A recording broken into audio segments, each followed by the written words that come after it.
Hi, my name is Kate Barlow, and I'm really excited to be here tonight. Thank you for coming. I am an associate professor at American International College, and I'm also the CDC's Act Early Ambassador for the state of Massachusetts. I am the founder and chair also of the International Interprofessional Mentorship Program, which I am really excited about. And we provide monthly mentorship for OTs in over 20 different countries, and all of our resources are on that link right there. So tonight's learning objectives is that you will be able to identify ways to access online research articles, that you will understand the basic statistics used in a research article, and you'll be able to analyze a research article using a free analysis tool. So my personal goal for this webinar is that you will feel comfortable being able to appraise research. Sometimes it's sort of the fear of unknown, and I would really like for you to feel comfortable by the end of this evening. All right, so we are going to do our first poll. All right, so it looks like the last degree I earned, we have 14% saying within the last 10 years. We have 26% saying in the last 5 years, 14% in the last 10 years, 12% 2010 to 2000, 45% saying 1999 and before, and 3% saying not applicable. Okay. Would you like me to launch the second poll? Yes, please. All right, so comfort level with research. We have 6% saying I conduct research and always look to learning more. I have 14% saying I know how to appraise an article, not so much with conducting research. 58% saying needing a refresher, and 22% saying I am unable to appraise an article with confidence. All right. Thank you so much. That's really great information. I asked about when you earned your last degree because I earned my first OT degree in 1997, and I started practicing then. And I didn't know the term evidence-based practice. And so I think things have really changed over the years. And for those of you who are really young, we didn't have online libraries. I had to actually go to the physical library. There was like a card catalog. You got your article, and then you had to go like downstairs to like go through film to find your article. So things are really different now. So things are easier in some ways. And there is a lot more research available. So I do think it's important to know where people are coming from as far as when they had their last degree. Okay. So moving along, what is evidence-based practice? So there are a few different definitions out there. This is an occupational therapy class here at American International College, and I realize that you are not all going to be occupational therapists. So if we think about most common definitions of evidence-based practice, the ones that I like the best, they involve not only the latest research, but also the expertise of the clinician, and then involving the client. So can we involve all three, the research, the clinician, and the patient, so that together we can really have the best outcomes for the patient? So this definition here, again, there's a lot of different definitions, but this one is definitely my favorite. And what I think what's really great about it is that sometimes there just isn't a lot of research in a particular area of expertise. So when I went back to school and got my doctorate, I wanted to do a CAT, a critical appraised topic on oral motor skills. And guess what? There just wasn't enough research for me to do that. And so now, since 2012, there has been a lot more research available. But when there isn't a lot of research available, sometimes it's really important to consider the 20+ years of a clinician who has been taking outcomes over the years with their patients. And does the patient agree to do this treatment that the study, maybe it was on a really small sample size, so it's not really generalizable, but it had really good effect size. And you know what, I'm going to talk to my patient about it, and we're going to talk about whether or not the patient thinks that it's fitting for them, and they are in agreement to try this treatment. So I think we really just need to combine all three, and I agree with really keeping in mind the patient and the clinician when we talk about evidence-based practice. Okay. Moving along, why do we need evidence-based practice? We need it for high quality care. When I was in school, there was a 17-year gap between research and practice. And I really hope that that is closing, because that's just too much. It's really just too much of a spread. We need to be really reading research readily, and we need to be implementing what we find in our research when it's applicable. When we are doing evidence-based practice, it improves the effectiveness and the efficiency of the therapy. The patient has to go to less therapy, right? And it also changes old practices with new research. So I remember I was a director of rehab years ago, and there was this therapist, this PT, and he was bed resting a patient for a DVT. And I was thinking, I'm not a PT, but I really don't think that's what we're supposed to do anymore. Like, that's what I learned in school, but we don't rest patients with DVTs anymore. And I had to go consult with someone else. And sure enough, like, we have to keep up to make sure we're doing what's best for our patients, because sometimes the latest research shows that what we've been doing actually isn't what we should be doing. Also here, especially in the US, research provides the proof that we can then get paid, right? So when we have an evidence-based intervention that the research is showing that it works, it is much easier to prove to insurance companies to pay for what we're doing.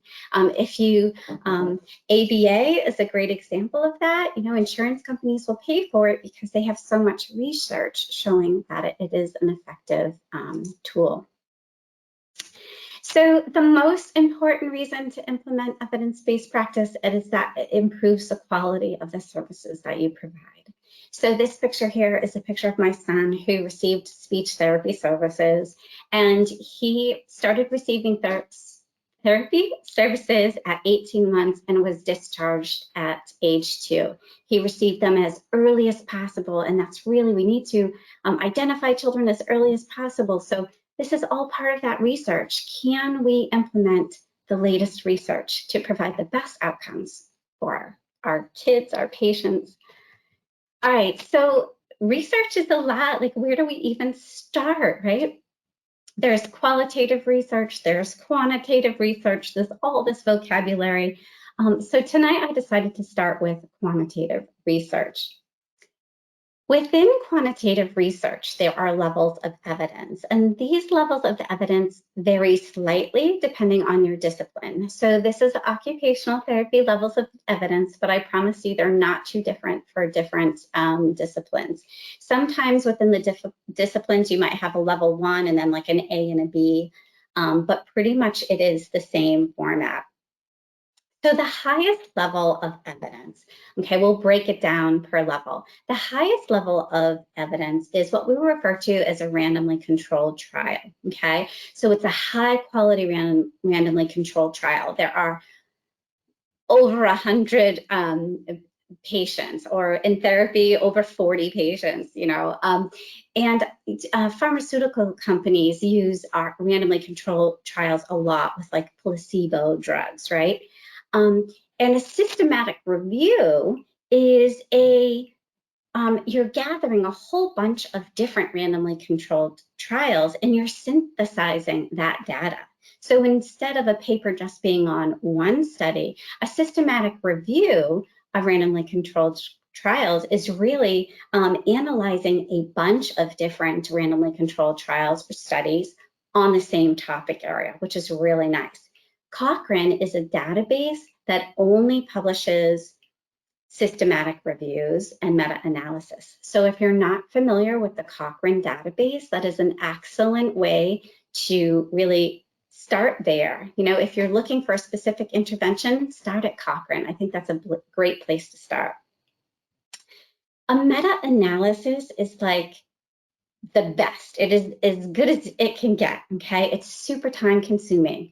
This is not only a systematic review where you're gathering all of these research studies on this topic, but it's also looking at unpublished material. And you are looking at all of the different studies and all of their ends and all of their results in this incredible mathematics, statistical I could never do that kind of math, but you're the amazingly smart people who do this, they analyze all of that data by putting the ends together. So with each individual, if there were 5 studies and they had an N of 20, I'm making this math easy, they would analyze the results to 100 if they can, and they would be able to give you the results based on 100 instead of the individual studies. So a meta-analysis is an amazing, amazing paper if you can find one on the topic that you're looking for. Okay, what is a level 2 study? A level 2 is what we consider, there's 2 groups, right? So in a randomly controlled trial, there are 2 groups, and the 2 groups are randomized. When you have a level 2 study, you can also have a randomly controlled trial, but it might be a really small scale randomly controlled trial, right? So there may only be, say, 25 subjects in the randomly controlled trials, so there really isn't enough patients to find statistical significance. So the results are not going to be generalizable to the population because there's too few patients. Also within a level 2 is your studies that have 2 groups, right? So they still have a control group. They're just not randomized. And we find this a lot in therapy because sometimes we just can't randomize our patients. So in occupational therapy, physical therapy, speech and language pathology, this is often the case where we have a level 2 study. They're just not randomized. And so let's take some examples. Might be a cohort study with a control group, or a case control pre-test post-test design with a control group. So what is a cohort study? So this is a longitudinal study that follows a group over time, and they perform cross-sectional data analysis at intervals. So my cousin up in New Hampshire, her 2 children are both involved in this cohort study where they are participating, and there is a control group, they are participating in labs. They get hair samples, blood drawn, all types of different data on her children every 5 years. What is a case-controlled pre-test post-test study? This is an observational study that compares 2 groups, one with a disease or intervention and one without, and there is no randomization. So an example of this might be you have one wing of the hospital A and wing B, and all of these patients are, say, total knee replacement patients. But wing B is using the CPM within 2 hours of coming back from the operation room, say, right, status post, and wing A is not using a CPM at all, okay? And then we're just looking at the results, patient outcomes, when everything else is the same. Okay, so this is one of those examples of sometimes you can't randomize. Okay, so non-randomized study without a control group. So level 3, when we think about level 3, think one group, okay? That's a big difference between level 2 and level 3. A level 3 is always just one group. Okay, so you can't randomize, there's only one group, okay? So examples might be a pre-test, post-test design, a longitudinal study, cross-sectional studies. So let's take some examples.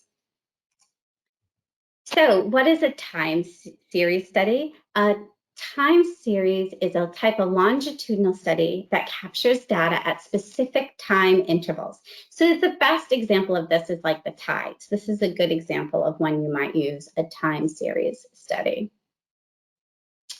Okay, what are cross-sectional studies?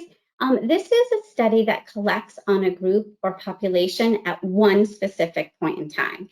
So let's use the example of Texas right now. So we're going to go in today and we're going to go interview 100 women on how they feel about the current laws taking shape in Texas, right?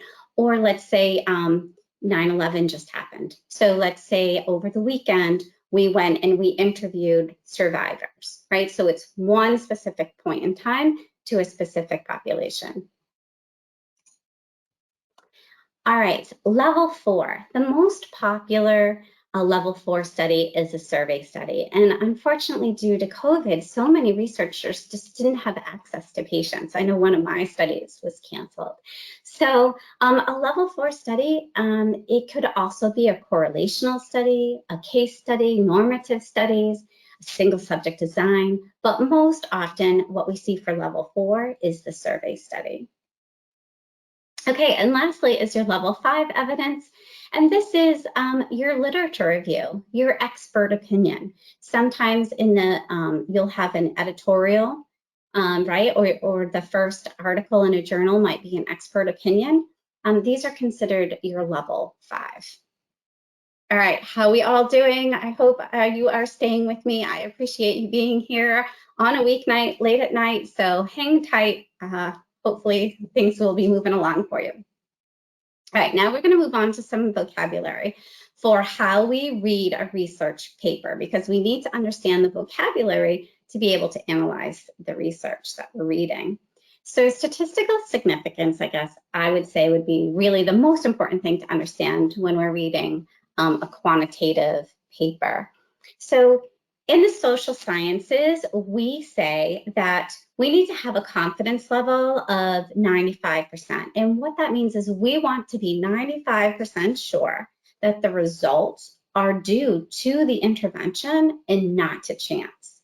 So when we see P is less than 0.05, this is what that means. This is saying that we are 95% sure that the outcomes are not due to chance. Because we can find things off the internet really easily right now, and they're in some countries and some universities, there might be this publish or perish motto. We need to be really careful about the sources of where we get our information, because you can really pay to have your work published right now. So if you ever come across a P is less than 0.05 and the confidence is less than 95%, I wouldn't even continue reading that paper. So just be aware of that. Okay, so statistical significance. What are the most commonly used tests? When you're reading in the methodology section, you might see the Pearson's chi-square test or the t-test, okay? So if the results are anything less than 0.05, the results are considered statistically significant. And that is really important, because if the results are statistically significant, then that means that you can apply those results to a similar population. Those results can be generalizable to a similar population. Now, I heard there might be some international people here tonight, right? So sometimes you might live in Zimbabwe and the research was done in the US and there were statistically significant results, but is that a similar population? And so this is where your clinical expertise of the clinician comes in so much, because you need to use those clinical reasoning skills to determine whether or not that it is generalizable to your population. Okay, so again, I just covered this, but I think this is one of the things that my students struggle the most with. I teach evidence-based practice at American International College, and really understanding this concept of generalizability. If their results are significant, can I apply that to my population, right? So we can't just do things blindly, because our patients need us to be unbelievably good clinical reasoners, right? And we have to decide what's best for our patients, reading that research critically. Okay, what is clinically significant?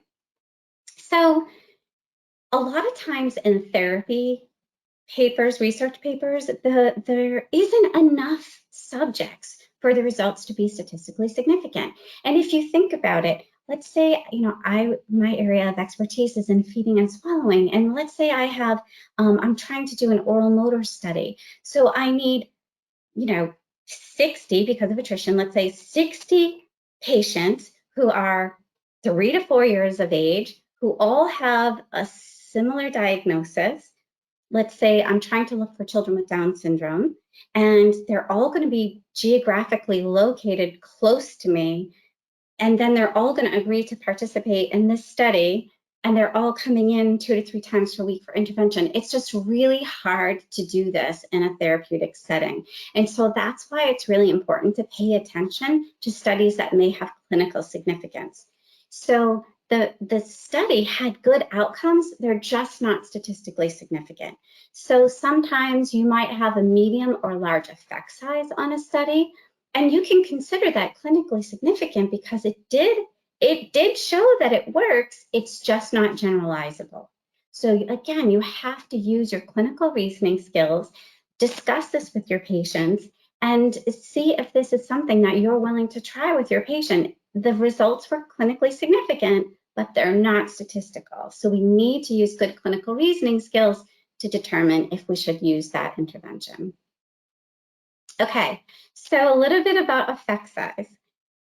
So the effect size is the magnitude of the treatment effect, okay? And the effect size is completely independent for the sample size. So it really works, okay? If there's a good effect size, that means the intervention showed big progress, right? And this is important, and we want to share those results. So it's really hard to get published, and I know clinicians are so busy, but if you're doing a new intervention that isn't well researched, we need to really, we need to publish what we can because we need therapists to know that. Okay, so when we're looking at effect size, a lot of times it might be in the article as Cohen's d. And this is the mathematical equation to determine the effect size. It's not always Cohen's d, but regardless of what it is, it'll tell you the parameters for small, medium, and large. So if it is not Cohen's d and it's a different letter, it's okay. Just look under and see what medium, small, or large is. So with Cohen's d, a medium effect size would be 0.5 to 0.7, and then a large effect size would be 0.8 or greater. But remember, it's okay if it's not Cohen's d. And sometimes I'll look and I'll just Google it. Yeah, oh, what is that? And I'll Google it, right? Which is totally fine. Okay. When we're talking about a study, does the study have power, right? And the power of a study is the ability of a study to detect a difference or relationship, right? So we're looking at manipulation, and did the intervention show a difference or a relationship? And so power is based on 3 things. One is the sample size. So the sample size is the N. How many subjects participated in the study?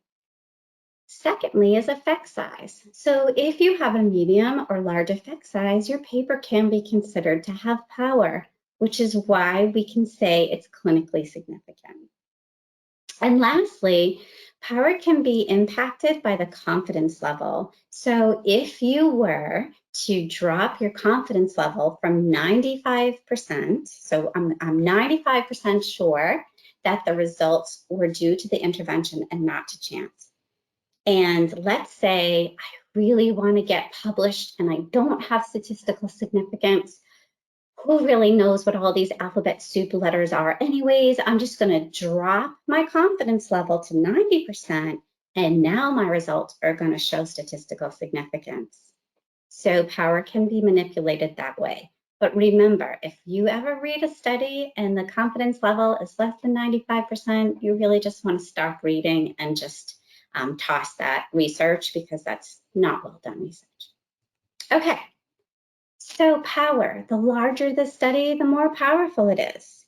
If you have a large effect size, you have greater power. And remember that power can be manipulated by the confidence level. So we always need to make sure when we're reading our research that the confidence level was set at 95%. So you're going to be looking for that P is less than 0.05. Okay.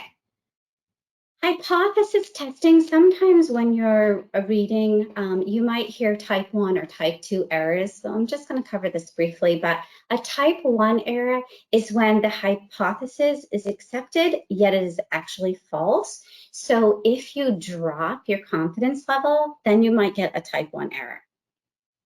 The type 2 error is probably what we see more often, is when the hypothesis is rejected, but it was actually true.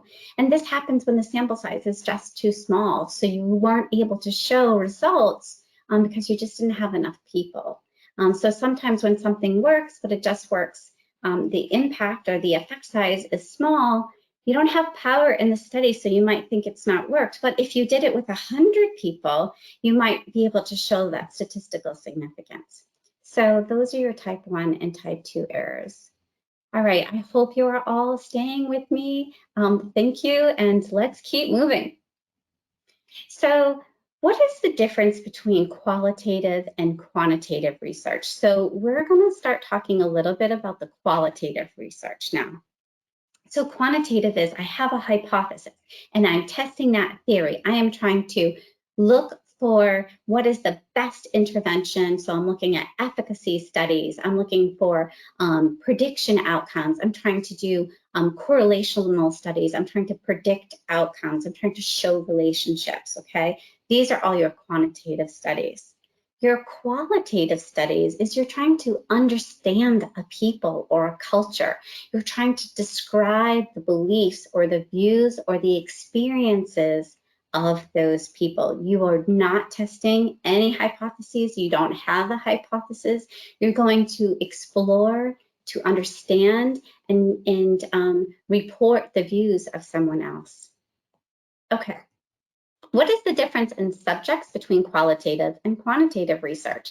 In your quantitative research, you're recruiting, you have inclusion and exclusion criteria, meaning that I'm only taking women and they can only be between the ages of 75 and 90. And right, you have all these set criteria, so you're controlling the study as much as possible.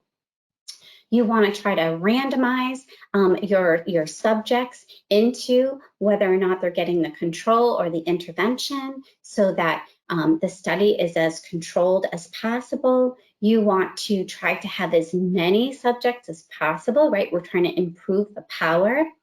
And your subjects are representing a population. We want to try to make our results as generalizable as possible. Okay, and when we're doing quantitative research, the subjects usually have limited interaction with the researchers.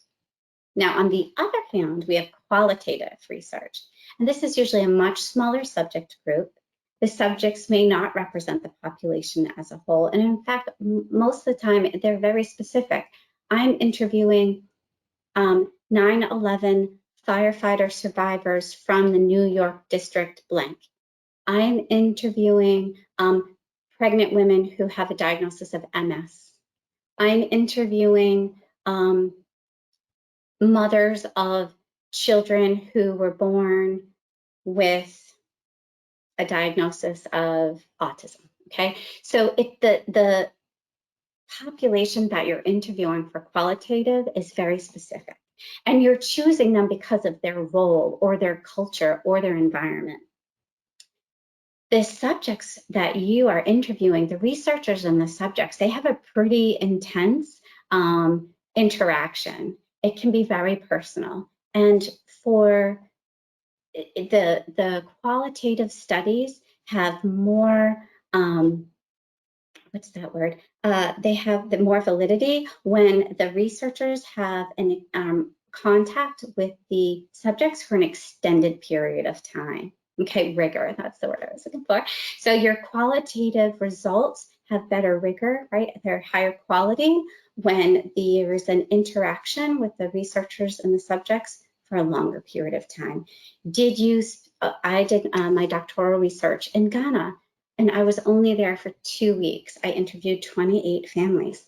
If I had been there for 6 months, the rigor of my study would have been so much better because I would have had a much better understanding of those families over a longer period of time.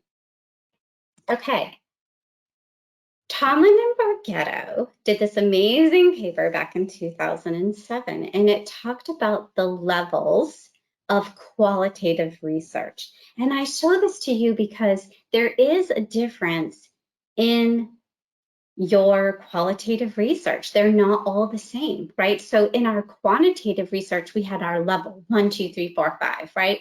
And your randomly controlled trials and your meta-analysis and your systematic reviews are level 1, and your lit reviews and expert opinion are level 5.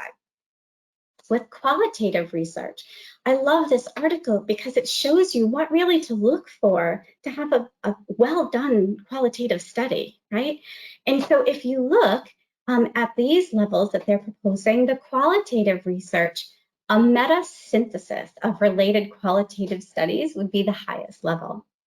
And then for levels 2 and 3, for level 2, next higher would be a qualitative study with rigor. And they give 3 examples of rigor. One would be the prolonged engagement with participants.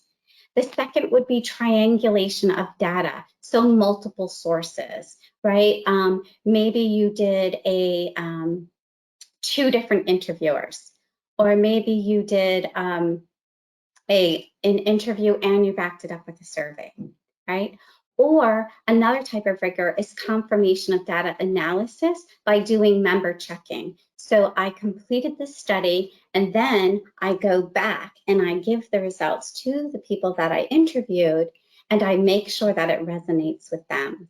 Sometimes even I'll get expert opinions for people that the results are impacting, stakeholders in the community or experts, right? So you're making sure that the results are resonating with the people and in the environment or the culture that you just interviewed. And then lastly, the last level would be qualitative studies with a single informant. So the researcher only interviewed one person. So when you're reading a qualitative study, you want to look for that rigor. How many people did they interview? How long were they with the population that was being interviewed? How many people were interviewing? Was it more than one person, right? Because we always want to think about bias when we think about qualitative research. And did they make sure that they did stakeholder and member checking to make sure that the participants agree with the results? So you're going to be looking for those things when you're looking at your qualitative studies. Okay, what is a mixed methods study? So this is a research study that has both quantitative and qualitative data within the same study. Okay, so moving along here. There are a lot of barriers to evidence-based practice, and I have a list of them here. And you know what? Let's just hammer them out and let's talk about them one by one. One of them is the lack of access to research databases, okay? If you are a therapist, take a student, right? Take a student. Colleges are so excited that you're willing to take a student. I had an OT from Brattleboro, Vermont call me and be like, I want access to your library. I'm like, will you take a student per week? He's like, sure. I'm like, okay, let me set that up, right? And he got free library access for a year. So reach out, right? It is our professional responsibility to take students anyway, but in doing so, we're going to get most of the time, universities and colleges will give free access to their library in return, which is great. Another thing that you can do is contact your alma mater. They will a lot of times charge you a small fee to retain your library access. Another thing that you can do is join your national associations. So speech and language pathologists have to join, OTs and PTs do not. But when you join those national associations, you have access to, like for OTs, we have access to the American Journal of Occupational Therapy, the British Journal, the Canadian Journal, right? So when you pay that fee to your national organization, you are also getting access to these journals or databases. And lastly, there is Google Scholar, which is free. But again, make sure that you are really critically analyzing and appraising the research that you find when you find it on the internet. Okay. Another issue is there's just no time to conduct a literature review or to appraise articles. Therapists have productivity standards. We work so hard and we have no free time. So when are we supposed to do this? Take away time from your families, your free time like you are tonight. Thank you very much, by the way. Well, some things that you can do is to join a journal club at work. So once a month or every other Friday, can you have lunch with the people you work with and just discuss an article? You know, there are a lot of like-minded therapists out there, and so I'm sure you can find a few other people that are interested. And when I was the director of rehab, I would print the articles for people just to really encourage it. Listen, I'll print everybody the article, tell me what you want. And they would give me different treatment ideas that they wanted to research. And I actually did the research for them, but I was also getting my doctorate at the time, so it was fine. But I would sort of facilitated all of that because it was really important to me to sort of get that going at my place of work. You can also request a productivity adjustment at work to try to read research. So let's say when I was an outpatient, a patient cancels on you and you have, 55 minutes, right? And so you could clean, you could do some filing, but can you talk to your boss about maybe being able to have a certain amount of hours be for research? And so the Children's Hospital where I used to work, we could do that, which is amazing. If you're really short on time, remember, use the Cochrane database because they're only going to give you systematic reviews. And so you're going to have really quality research at your fingertips for a specific topic area that you're looking for. And then lastly, try to read these critically, these CATs, these critically appraised topic papers. Hopefully your state association or your national association has some of these CATs online available for you, and hopefully they're well done. Okay, so let's say another barrier is you lack the skills to conduct the lit review and appraise the research. Well, guess what? You're all here. Thank you so much. You're doing exactly what you need to do. You need to attend some continuing education. And Therapro is so wonderful to make it free, right? Another thing that you can do is join a journal club at work. There's going to be someone there that is going to be able to help you.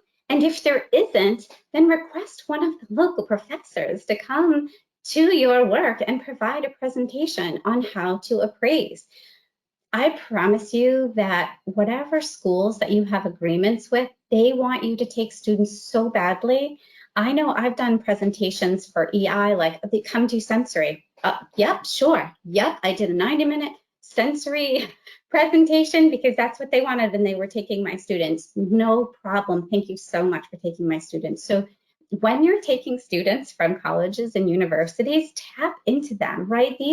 These professors, they have PhDs, they're conducting research. They will gladly take an hour or half an hour if it's a lunch and really help you with appraising research. You can also take a course.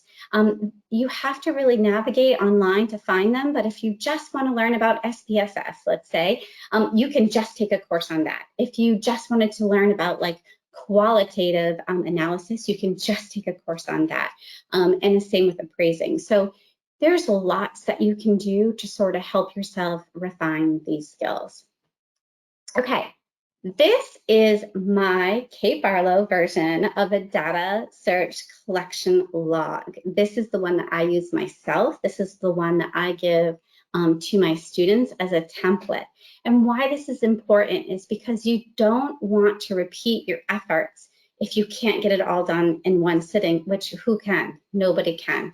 So what that means is you're going to do some looking for articles, but you're not going to finish in one sitting. So then when you go back, how do I know what years did I do? What search terms did I use? So this is a really nice log.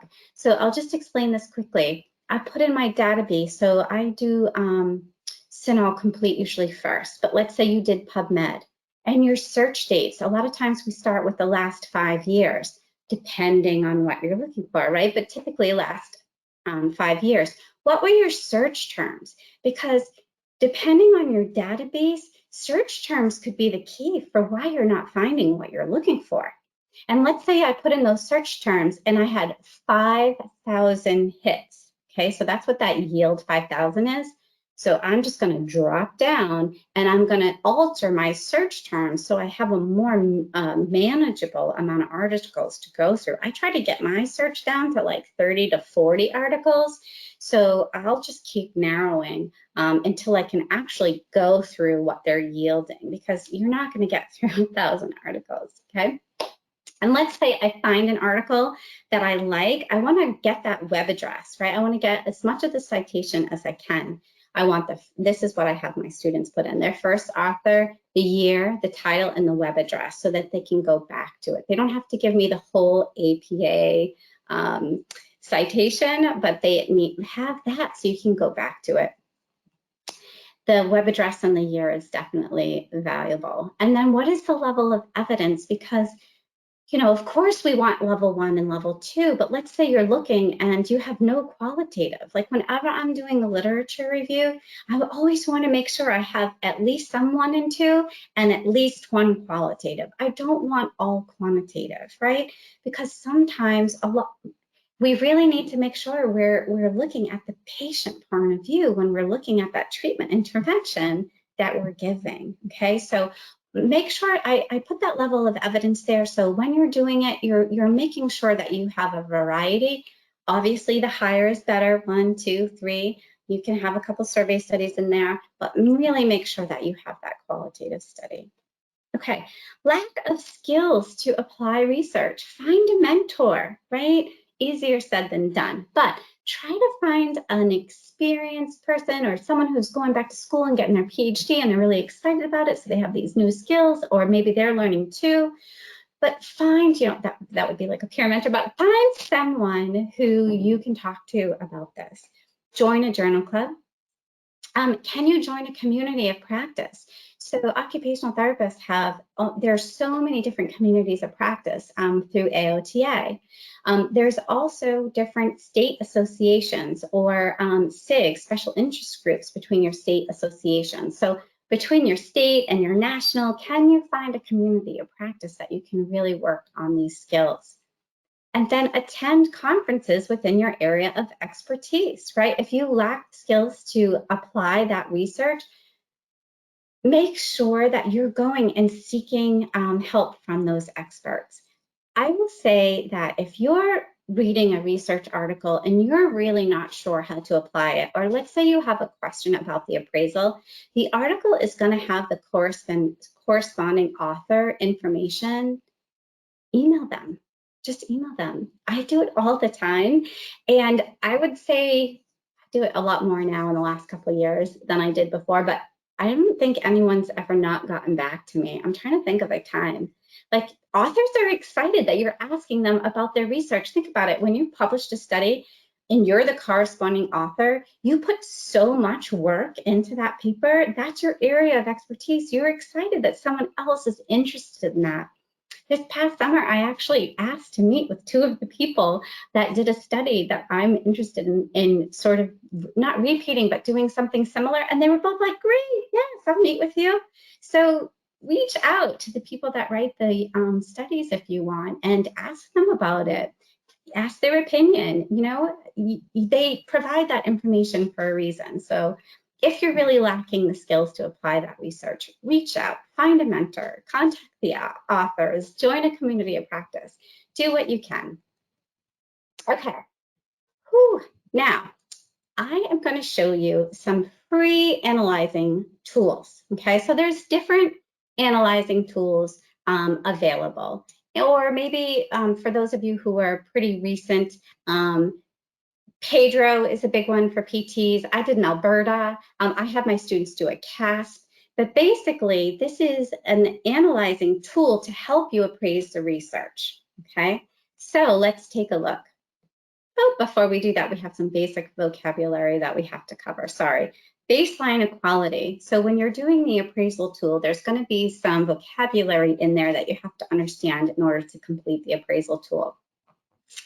The baseline equality were the 2 groups similar at the start of the study? And this is really important, especially with elderly patients, because was group A, the average age was 85, and group B, the average age was 75. A 10-year difference in the elderly population is significant, okay? Were the people at baseline, did they mention the socioeconomic status of the people in the study? Because in our therapeutic world, that really does make a difference for our patients, especially as far as access to treatment. And so we really want to look at the baseline equality, but we also really want to look at what they're not reporting. Did they report on sex, right? Did they not say whether these were males or females in the study? That would make a huge difference. So you can't just look at what's there. You also want to look at what's not there.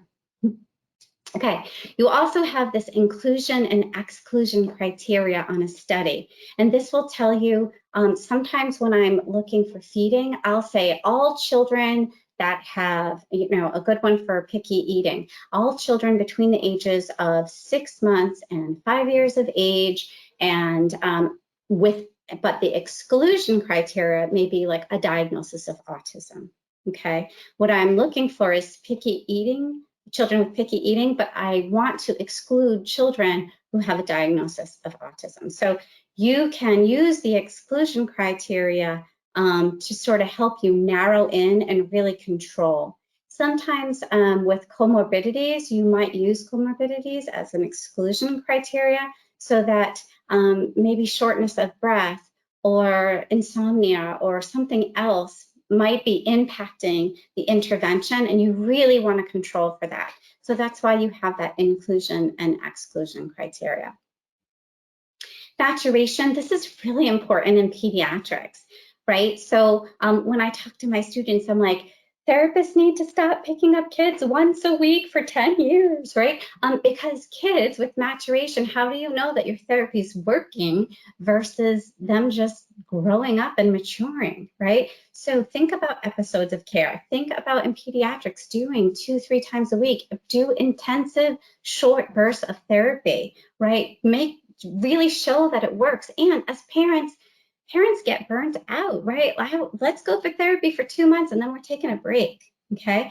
But with maturation, you really want to make sure that the outcomes that you're seeing are due to the intervention and not to the child's growth development, okay? Next is attrition, and this is really important when you're planning the study or when you're looking at the end results. So an example, I started with 45 patients because if we're thinking about statistical significance, we usually want to have at least 30 patients in our study. So I'm going to start recruiting at 40, let's say 48, because with attrition, that means these are the number of people that are going to drop out of the study. And if we think about the pediatric population, if they are on our caseload, a lot of times they're sick a lot, or if you're working in the elderly, they're not always going to be able to stay in your study. So you need to account for that. But when you're critically appraising the paper, if they said that the study started with 50 people and then you had 10 people drop out, so your attrition was 10.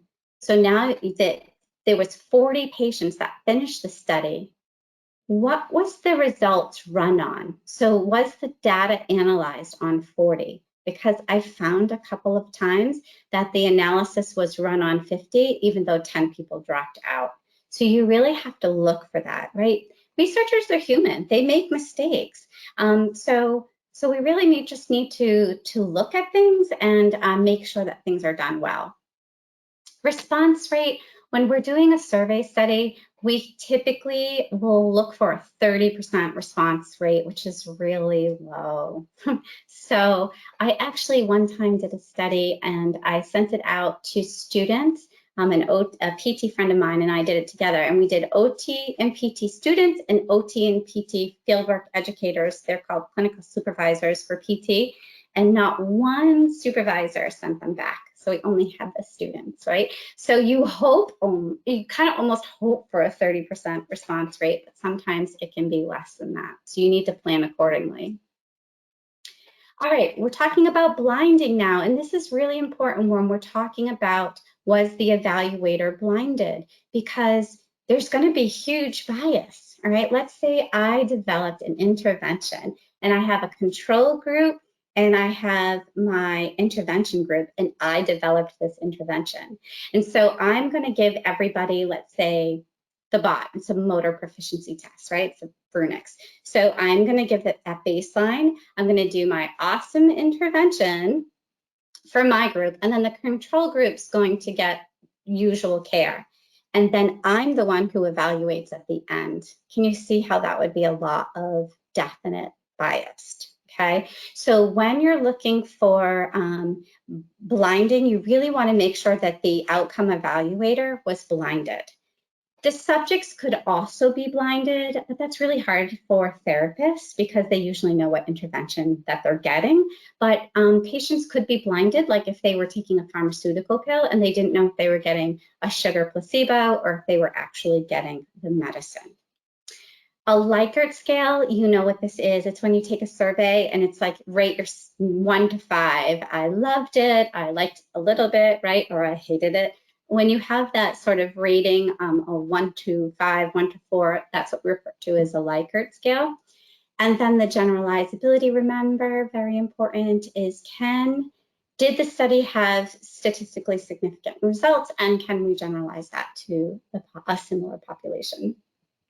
All right, this is an example of the CASP, which is free online, okay? So earlier in the slide, I had the link to it.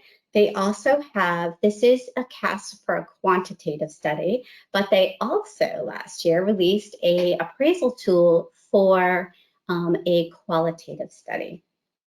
So let's just take a look at some of these questions. Did the study address a clearly focused research question? Okay, was the assignment of participants randomized? Okay, so now, was there one group? Was there two groups? Okay, if there's two groups, was it a level 1 or a level 2? If it was randomized, it's going to be a level 1 if there was a large N, okay? Number 3, were all participants who entered the study accounted for at its conclusion? So this is looking for that attrition. Number 4, were the participants blind? Were the investigators blind? Remember, it's really important that those evaluators be blind. Number 5, were the study groups similar at the start? Right, so that is that baseline equality we were talking about. Number 6, apart from the experimental intervention, did each study group receive the same level of care? So sometimes you'll see that group A received the intervention from the person who developed the intervention, and then let's say the regular care in group B was given by 3 interns. Okay, you'll see this. That is not the same, right? A seasoned clinician with 40 years experience is not the same as an intern or right? You just got to look for that. It's not always the same, and so the outcomes are not going to be the same.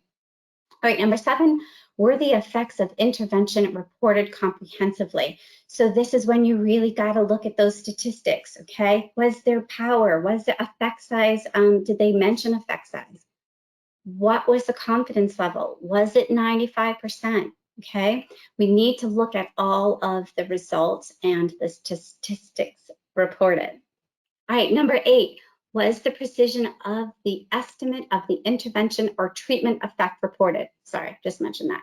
Number 9, do the benefits of the experimental intervention outweigh the harms and costs?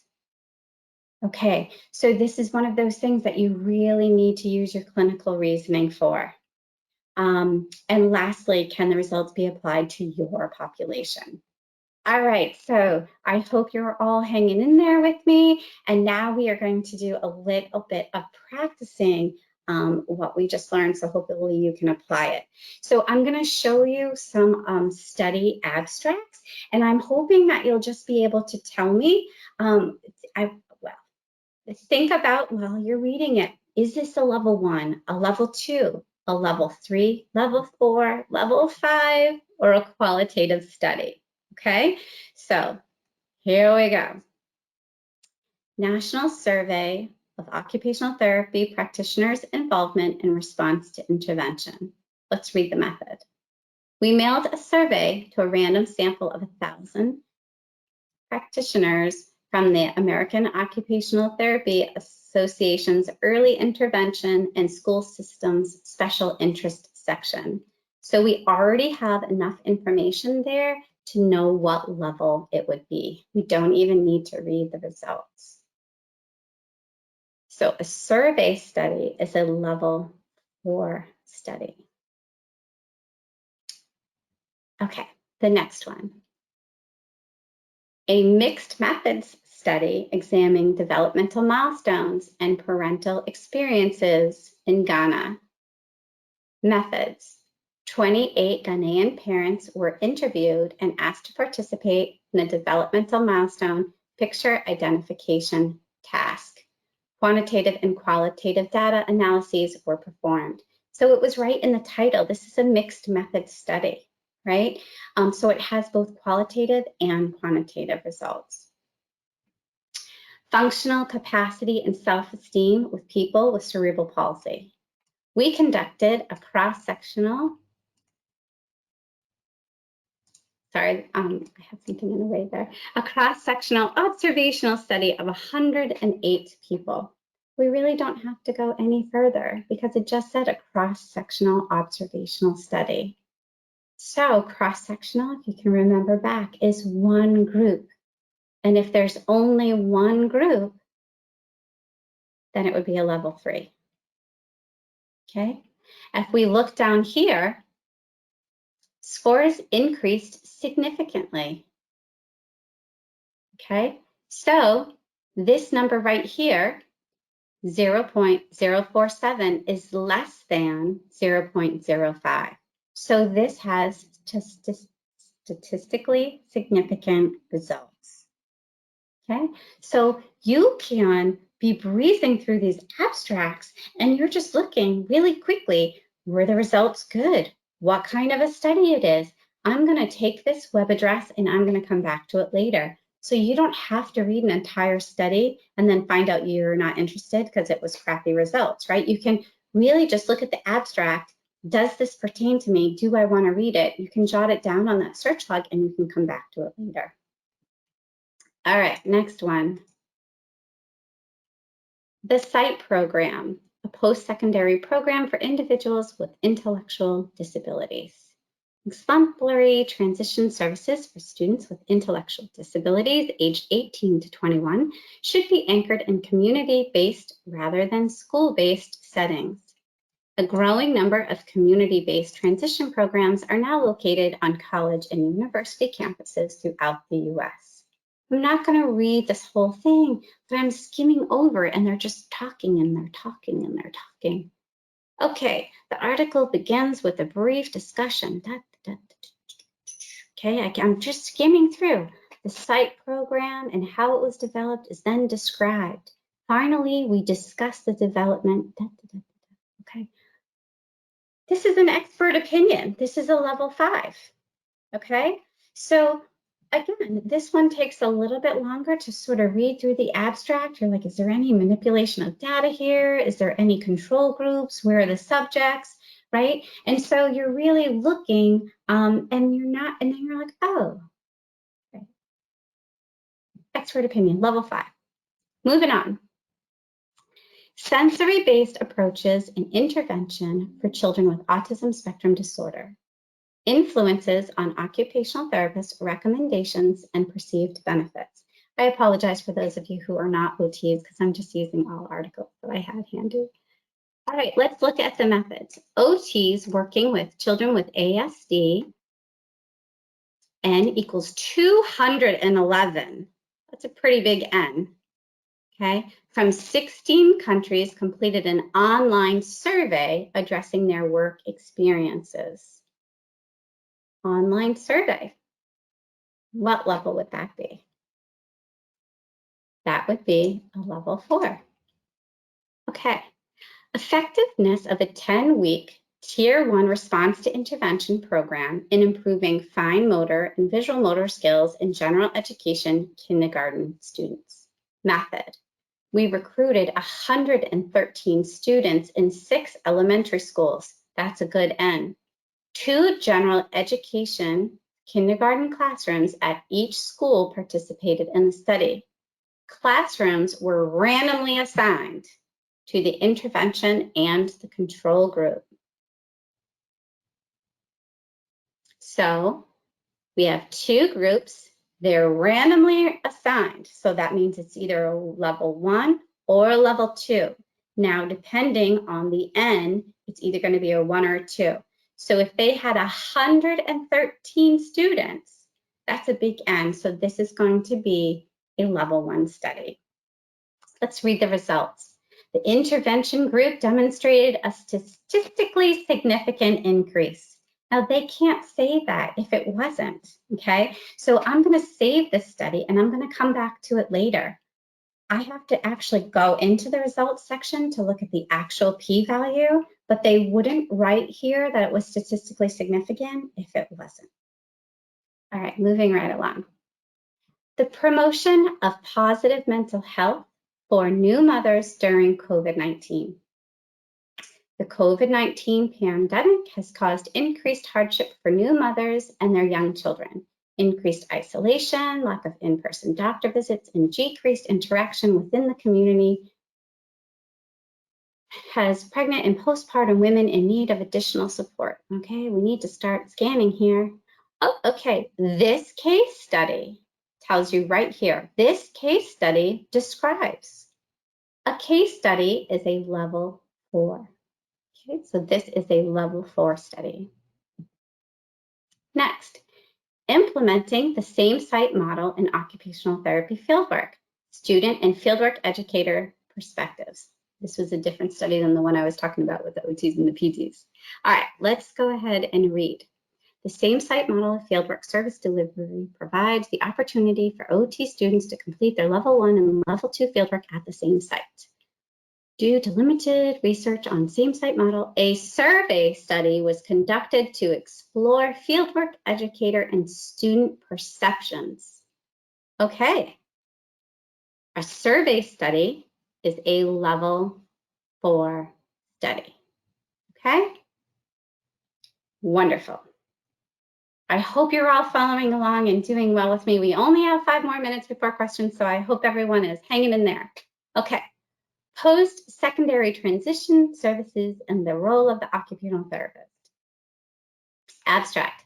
Post-secondary transition services are federally mandated, yet there are great differences in implementation. The purpose of the study was to explore the current practices in post-secondary transition services and to understand how OTs are involved in transition services.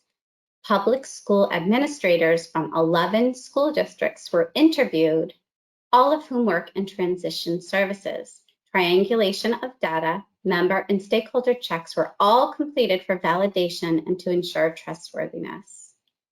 Okay, what do we think? This one is a qualitative study, okay?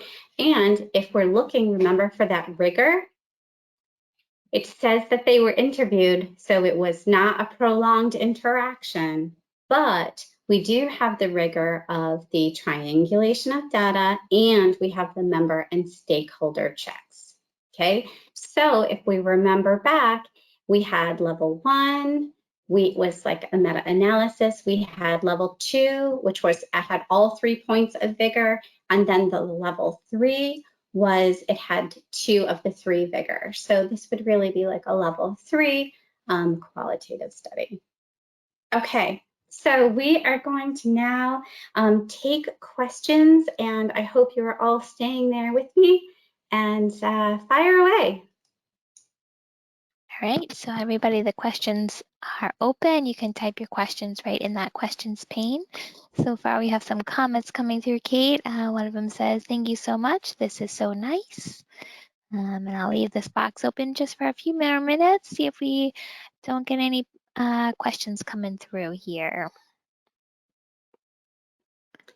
And if you think of a question later, my email was on the first slide, so please feel free to email me if you think of something tomorrow and you're like, oh, I should have asked. You can go ahead and email me at a later date and time. And I definitely recommend to always reach out to the authors of a study if you have a question. I find that they're wonderful and get back to you quickly. Okay, great. I'm going to leave this open for questions, just a few more minutes. While we do that, I'm going to switch on over. Let's see. Okay, here they come through now. Any suggestions for narrowing search terms to find what you need? Sometimes I feel like you go down a rabbit hole. Yes. So I think it's good to be as specific as possible, and then you can get more general. I use the term and a lot. So remember, you can do and or in your search terms. So if you put in, say, pediatrics and feeding, and you get so many, or maybe you don't get any. Maybe you could do children and oral motor, right? So you might have to keep changing because it's pulling from the titles. And in your search term, you can do, I do title, right? But if you don't, when you're putting in for your databases, if you don't change it to title, it's reading basically the whole abstract. So you want to change that title to TI really when you're putting in, so that you're really limiting as much as possible. And depending on your database, like PubMed, you can click like last 5 years, only in English, like not on animals, right? So you want to narrow as much as possible. Sometimes you'll look and there'll be very little research depending on the area. Like animal-assisted therapy is a growing area of research, right? But if you did that 10 years ago, you might have to expand your search terms and really maybe go back 10 years instead of 5, so you have a good pool of research to look through. So you really have to play around with your search terms, and you can definitely use the title key to narrow a little bit more. Good question. All right, next question coming in. How do we get to the Cochrane database?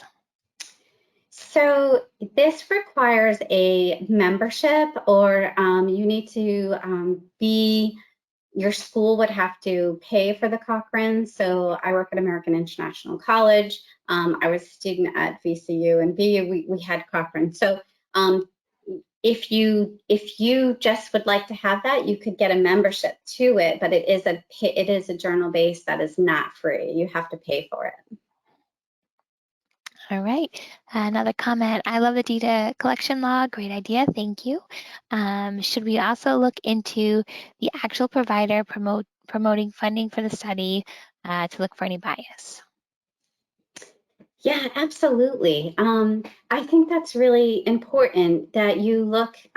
So there's usually a financial disclosure that is at the bottom. So funding is provided, right? And it should state that. So one of my research that we're writing up right now, it'll say who the grant was and the funding was provided for. What I find often is, let's say, VitalStim. Okay, so I'm VitalStim certified, and there's a lot of research on VitalStim. If I go to the VitalStim website, it's going to have a lot of that research right there.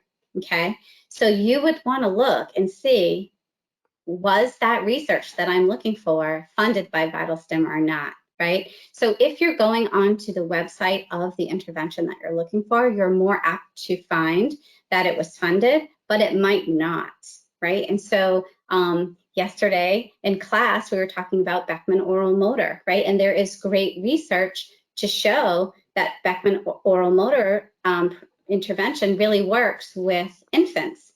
Beckman did not pay for that. So I think that is really great that you mentioned that. So yes, definitely look for who funded it, who's completing the study, who is the owner of that intervention, right? Because they're of course going to support, they're going to want their work to be researched. And it's hard to find someone else that's willing to research your product for free, if that makes sense. All right, when you're talking about the rating scales, Pedro, Alberta, CASP, are you submitting the research article for that site to analyze?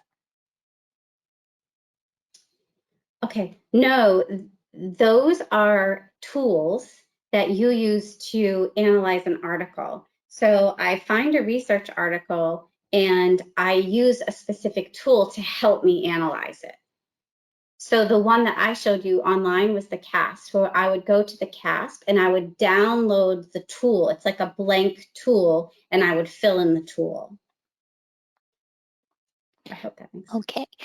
If you want to start doing research but not very experienced, do you have any suggestions how to connect with others who are also interested in doing research? So your state and national organizations are great for that. So I know we have for OTs, we have like AOT.com. It's like a big chat blog. And someone was like, I'm interested in pediatric competencies. And I was like, me too, right? And so we've been corresponding now for like a year and we're trying to get something going. If you don't really have any results from your state or national association, hit up your local colleges. I am telling you, if you're a clinician, they don't have anybody to collect data for them. That would be a blessing for a clinician to be like, I'll collect data for you. I want to be a part of the study. Because if you're in academia full time, you're like supposed to do research, but you're not in the clinic. So where are the patients coming from? You see how this works? So unless you get a lot of grant funding, you really have to connect with other people. It just becomes very hard, very time consuming. A lot of people in academia do it all in their free time. It would be ideal for clinicians to reach out to local professors and say, I'd like to connect and do research together. I think that would be fantastic. And they can mentor you. They'll be so excited that you have access to patients and can help them. So I reach out, they'll be thrilled. All right, these two are kind of on the same thread, so I'm going to kind of combine them. One is asking how to get to PubMed, and the other is asking, you may have said this, but what is the best place to start with researching articles if you don't have a paid resource? Okay, sorry, researching articles. So PubMed, the NIH will, when they fund a study, it has to be open access through PubMed, which means like when the government funds a study, it has to be free to everyone. So if you just even do a Google search, you can come up to PubMed, and some articles are free on PubMed, some are not. So some require a membership, right? So you can take a student and they will give you library access, right? That way you could have access to the articles that are not free. A lot of what's happening right now is open access. So when you apply for a grant as a researcher, you're included in the grant $2,000 to $3,000 to make the journal that you're publishing, the article that you're publishing in the journal, open access. So there are more and more open access articles, but PubMed does have a significant amount of open access articles due to NIH funding. The second part of that question was, if you don't have access, where do you start? Again, I would go ahead and Google, and you can use Google Scholar. If you can try to look through the PubMed, the NIH grants, those will be open access. All right, looks like we have your fan club here tonight. So Kate is not only a stunning OT and so inspiring, but a love as well. Thank you. Want to work with her. Does Kate have any particular favorite journals? So this is a tough one because you really read the journals that apply to what you want to do as a clinician. So I read a lot of speech and language pathology journals because I do a lot of feeding. So it really depends on what your area is. Like if you work in neuro, your journals are going to be different than mine. I work in pediatrics. So it's if you're looking to publish, what I typically do is I'll look at all the articles that I'm interested in and where did they publish their articles, right? So like right now I'm working with WIC, and we're working on this lit review, and I have all this information, and I met with them on Friday, and I was like, so I came up with this journal, what do you think? And they were like, well, that's a good one. And I'm like, well, I'm not a nutritionist. Like, what journal do you as a nutritionist go to? And they gave me a list of 3. And I'm like, okay, you're the nutritionist. You pick the journal. And I'm going to trust you on that, right? So I think it really depends on your specific area of expertise of which journal is going to apply most to you. I hope that. I read a lot of dysphagia, but again, it depends on your area of expertise. All right. What is your favorite method of thematic content analysis when conducting a qualitative study? Ooh. So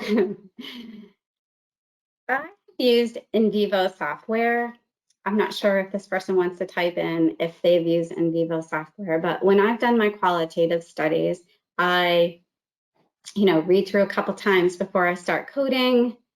And then when I get the codes right, and then when I feel like I have the codes narrowed, I code with someone else to make sure that they would code things the same way, right? And then once you're done with that and you're really looking to start moving all of your interviews into these codes, wow, then you have the data, and then how do you do your thematic analysis? There's a bunch of different forms that you can use. I believe it's Portney and Whitney is the book that I'm thinking of, that has, so Research Text has a bunch of different examples. I also recommend that when you are looking to submit your article, right, before you start writing, you're gonna decide on a journal, right, because that's going to depend on how you're going to cite it, because you're not going to do all APA and then realize when you get to the end that the journal that you want to submit to uses all the little numbers, which is way easier, right, because now you've just wasted so much time. So you're going to choose your journal before you write it up. So what I recommend is go onto the journal that you've chosen and look at a bunch of different qualitative studies and look to see what they've used for charts and what they accepted. And I think that's really helpful in choosing because different journals are from different countries, and what do you see most often? And I would sort of take it from there as far as choosing. You can also use your research text, but I would really look at the journal that you want to submit and look at some qualitative studies that have been published in the last couple of years and see if that sort of fits with the population that you have done your qualitative research on. I hope that helps. Awesome. All right. I'm going to do a last call for questions here. We have a lot of thank yous.